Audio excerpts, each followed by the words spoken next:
Assalamualaikum warahmatullahi wabarakatuh. Perkenalkan, nama saya Rizky Ardiansyah, perwakilan dari kelompok 2. Alhamdulillah, kali ini saya diberi kesempatan untuk menjelaskan sedikit tentang sumber-sumber hukum Islam. Dosen pengampu yang saya hormati dan teman-teman yang saya cintai. Kali ini saya tidak sendirian, saya bersama teman-teman saya yang bernama Bismillahirrahmanirrahim. Assalamualaikum warahmatullahi wabarakatuh. Perkenalkan, nama saya Siti Nur Ajijah dengan nomor induk mahasiswa 201231012 dari kelas 1A Seni Karawitan. Assalamualaikum warahmatullahi wabarakatuh. Perkenalkan, nama saya Muhammad Rio Suryadi dari kelas Karawitan 1A dengan nomor induk mahasiswa 201231008. Assalamualaikum warahmatullahi wabarakatuh. Saya Ardi Hardiansyah Rusmana dengan nomor induk mahasiswa 2012-32021. Islam. Islam merupakan agama yang diridhoi oleh Allah Subhanahu wa taala. Islam berkembang sangat pesat ke seluruh penjuru dunia yang dengan kecepatan yang sangat menakjubkan. Yang perlu diketahui, yang dibawa oleh Nabi Muhammad SAW adalah agama yang memiliki pandangan dan pedoman hidup bagi umat manusia. Adapun macam-macam sumber hukum Islam. Yang pertama yakni Al-Quran, yang kedua hadis, yang ketiga ijtihad. Ketiga macam tersebut akan kami jelaskan satu persatu. Maka dari itu, mari kita simak satu persatu dan kita ambil hikmahnya. Kali ini saya akan menjelaskan materi tentang pengertian Al-Quran. Secara etimologi, Al-Quran berasal dari kata qoro'a yaqro'u Qur'anan kiro'atan, yang artinya mengumpulkan kata-kata serta huruf-huruf dari satu bagian ke bagian yang lainnya secara teratur. Ada juga sumber lain yang menyatakan bahwa Al-Quran secara harfiah berarti bacaan sempurna, merupakan suatu nama pilihan Allah yang sungguh tepat. Al-Quran adalah kitab suci yang diwahyukan oleh Allah Subhanahu wa taala kepada Nabi Muhammad SAW yang disampaikan melalui malaikat Jibril dan dikomunikasikan dengan bahasa Arab. Harus dipercayai tanpa syarat dan menjadi pedoman bagi para pengikutnya, yaitu umat Islam di seluruh dunia. Pengertian Al-Quran dari segi terminologinya dapat dipahami berdasarkan pandangan para ulama bahwa 1. Muhammad Salim Muhsin dalam bukunya Tarik Al-Quran Al-Karim menyatakan bahwa Al-Quran adalah firman Allah yang diturunkan kepada Nabi Muhammad SAW yang ditulis dalam mushaf-mushaf dan dinukilkan, yang juga membacanya dipandang sebagai ibadah. 2. Abdul Wahab Khalaf yang mendefinisikan sebagai firman Allah Subhanahu wa taala yang diturunkan kepada roh Al-Amin atau disebut juga dengan Jibril dengan bahasa Arab, dan isinya juga dijamin kebenarannya.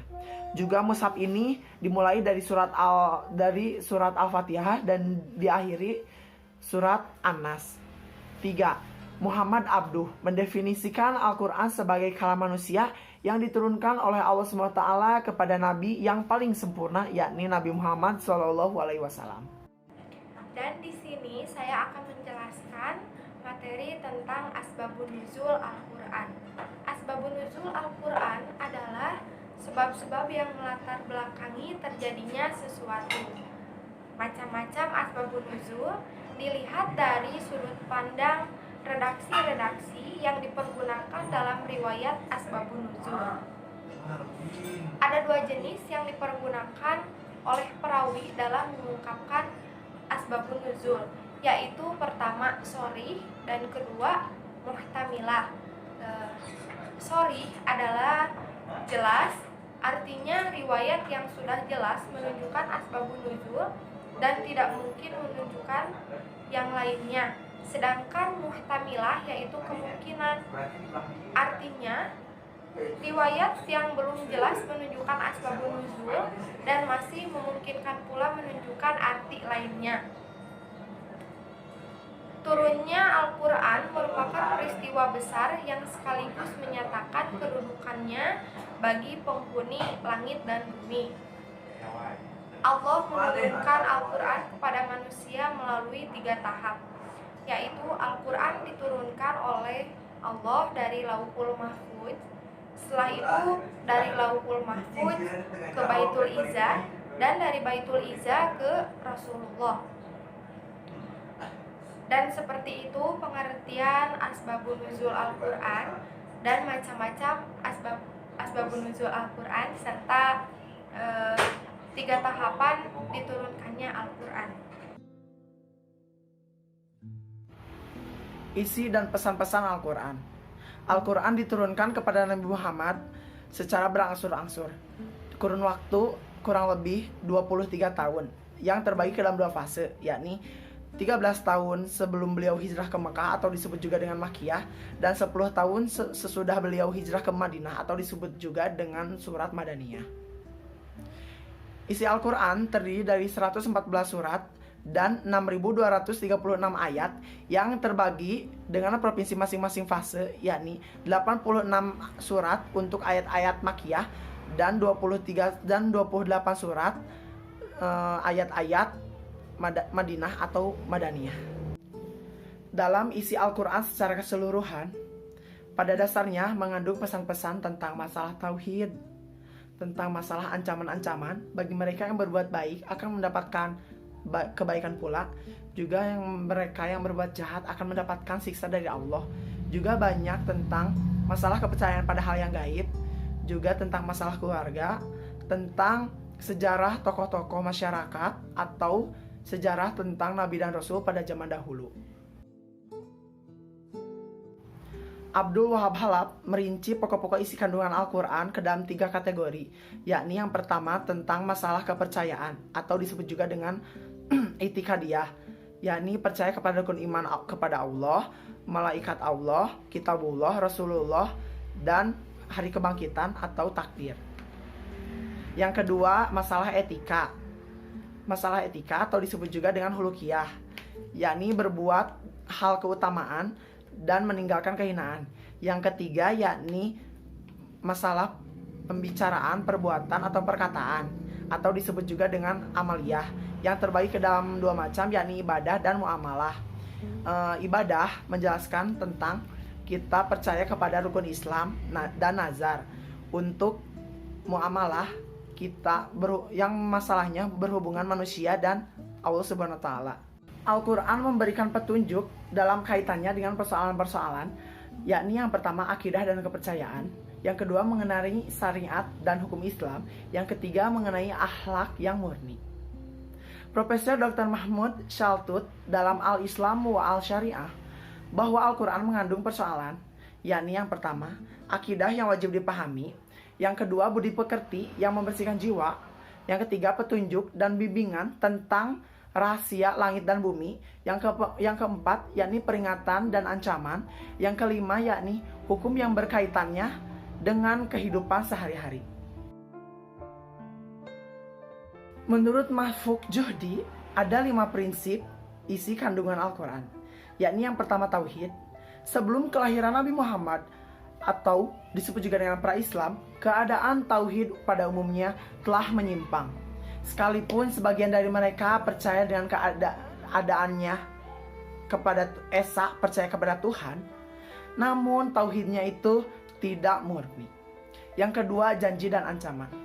Bila manusia mengikuti petunjuk yang Allah berikan, insya Allah mereka akan mendapatkan kebahagiaan dunia dan akhirat. Bila mereka berbuat zolim atau mereka tidak mengikuti petunjuk dari Allah Subhanahu wa taala, maka mereka akan mendapatkan siksaan atau kesengsaraan hidup baik di dunia maupun di akhirat. Yang ketiga, ibadah.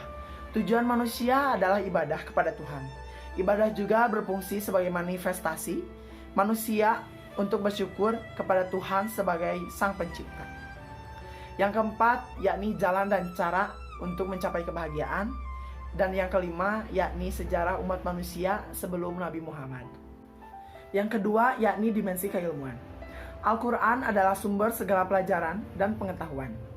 Menurut Dr. Muhammad Izazul Khatib dari Universitas Damaskus, menekankan pentingnya sains dari kenyataan bahwa legislatif yang hanya 250 ayat, sedangkan 750 ayat menerangkan hampir seperdelapannya, menegur orang-orang mukmin untuk mempelajari alam semesta, untuk menggunakan penalaran yang sebaik-baiknya, dan untuk menjadikan kegiatan ilmiah ini sebagai bagian dari kehidupan umat Islam yang selanjutnya. Fungsi Al-Quran. Al-Quran merupakan kitab suci umat Islam yang diturunkan kepada Nabi Muhammad SAW. Menurut Dr. Muhammad Quraisy Shihab, dalam bukunya tentang wawasan Al-Quran, ada 8 tujuan diturunkannya Al-Quran, yakni yang pertama untuk membersihkan diri dan menyucikan jiwa, untuk mengajarkan kemanusiaan yang adil dan beradab, yang ketiga untuk menciptakan kesatuan dan persatuan, yang keempat untuk mengajak manusia dalam bidang bermasyarakat dan bernegara, yang kelima untuk membasmi kemiskinan secara material dan juga spiritual, yang keenam untuk memadukan kebenaran dan keadilan, yang ketujuh untuk menciptakan kebaikan, juga mencegah kemungkaran, yang kedelapan yakni untuk menekankan peranan ilmu dan teknologi zaman sekarang. Fungsi Al-Quran menurut nama-namanya. Al-Huda, sebagai petunjuk bagi orang-orang yang beriman dan bertakwa. Yang kedua yakni Al-Furqan, atau sebagai pemisah antara hak dan yang batil. Yang ketiga yakni Asy-Syifa, sebagai obat diri atau penyakit psikologis. Yang keempat yakni Al-Mau'izah, atau sebagai nasihat-nasihat bagi orang-orang yang bertakwa. Di sini saya akan menjelaskan tentang hadis sebagai sumber hukum Islam. Umat Islam telah sepakat bahwa Al-Quran dan hadis merupakan dua sumber hukum Islam yang tetap, dan tidak boleh seorang muslim hanya mencukupkan diri dengan satu hukum dalam Islam. Berikut sedikit uraian tentang kedudukan hadis sebagai sumber hukum dalam Islam. Terdapat dalam Al-Quran surat Ali Imran ayat 22 yang berbunyi, Bismillahirrahmanirrahim. Qul atiullah wa rasulah fa in tawalla fa innallaha la yuhibbul kafirin. Yang artinya, katakanlah Muhammad, taatilah Allah dan Rasul. Jika kamu berpaling, ketahuilah bahwa Allah tidak menyukai orang-orang kafir. Yang kedua terdapat dalam hadis riwayat Al-Hakim, Rasulullah bersabda, aku tinggalkan kepada kamu dua perkara. Kamu tidak akan tersesat selama-lamanya selama berpegang kepada kedua-duanya, yaitu kitab Allah, Al-Quran, dan sunnahku. Yang kedua yaitu tingkatan hadis. Hadis secara umum dibagi menjadi tiga, yaitu yang pertama hadis sahih, hadis yang para perawinya berkesinambungan dan diterima oleh para perawi yang adil dan dhabit. Hadis sahih juga terbagi menjadi beberapa bagian, yaitu yang pertama yaitu hadis mutawatir yang diriwayatkan oleh banyak perawi. Yang kedua hadis masyhur yang awalnya diriwayatkan oleh perseorangan dan pada akhirnya diriwayatkan oleh banyak perawi. Yang kedua hadis hasan, hadis yang sanadnya berkesinambungan, disampaikan oleh perawi yang adil tetapi kurang kedabitannya. Yang terakhir hadis dhaif, hadis yang tidak memenuhi kriteria hadis sahih dan hadis hasan. Yang pertama hadis mursal, hadis yang tidak menyebut nama sahabat dalam rangkaian perawinya. Yang kedua hadis munqati, yaitu hadis yang sanadnya terputus di tengah. Yang ketiga hadis maqlub, yaitu hadis yang susunan rawinya terbalik dalam sanadnya. Yang keempat hadis munkar, yaitu hadis yang matannya tidak dikenal. Yang terakhir hadis matruk, yaitu hadis yang diriwayatkan oleh perawi yang suka berbohong dan fasik. Dan di sini saya akan menjelaskan materi tentang istilah-istilah dalam hadis.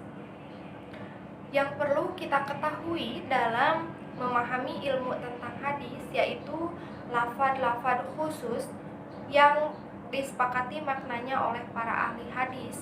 Di antaranya sanad, matan, rawi, dan rijalul hadis. Sanad adalah rangkaian para periwayat yang menukilkan isi hadis secara berkesinambungan dari yang satu kepada yang lainnya sehingga sampai kepada periwayat atau rawi yang terakhir. 2. Matan adalah isi yang terdapat dalam hadis itu sendiri, baik berupa perkataan, perbuatan, sifat Nabi, atau tindakan dan perbuatan para sahabat yang dibiarkan oleh Nabi Muhammad SAW. 3. Rawi. Rawi adalah orang yang menerima satu hadis dan menyampaikan kepada yang lainnya. Dan terakhir, rijalul hadis, yaitu orang-orang yang terlibat dalam periwayatan suatu hadis, yaitu para perawi hadis itu sendiri. Jadi seperti itu istilah-istilah dalam hadis. Di sini saya akan memberikan materi tentang ijtihad dan macam-macam ijtihad. Ijtihad memiliki arti kesungguhan, yaitu mengerjakan sesuatu dengan segala kesungguhan. Ijtihad dari sudut istilah berarti menggunakan seluruh potensi nalar secara maksimal dan optimal untuk menginstibat suatu hukum agama yang dilakukan oleh seseorang dan sekelompok ulama yang memenuhi persyaratan tertentu pada waktu tertentu dan merumuskan kepastian hukum mengenai perkara yang tidak ada status hukumnya dalam Al-Quran dan Sunnah dengan tetap berpedoman pada dua sumber utama.